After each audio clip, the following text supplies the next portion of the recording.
So hey everybody, I hope that you guys enjoyed this Get Ready With Me hair edition featuring Wiggins hair, their 13x4 frontal, and their deep wave bundles.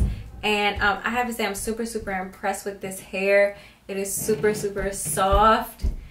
It definitely was able to lift. As you can see, like some of the hair is, you know, a little bit lighter than the other hair, and that's because I wanted to see if this hair would basically lift without using bleach, and it definitely did. I only used a 20 volume developer and I was able to get it to a dark brown color. So what I might do is go ahead and do this whole unit. I didn't want to do my whole unit and then it'd be a major fail. So as you guys see, yes, the hair is good quality. Yes, it does develop without bleach, so that's a good thing. If you guys were, you know, if some of you guys are against bleach, this hair definitely lifts without bleach. And if you only use developer, and it had no effect on the hair quality whatsoever. Like, it's still absolutely gorgeous, still soft, and I have no cons about this hair except for the fact that it does shed just a little bit after you cut your lace,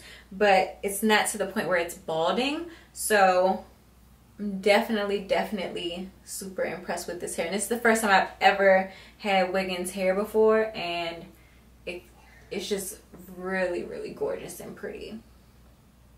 So let me know what you guys think, and I'll see you guys in my next video.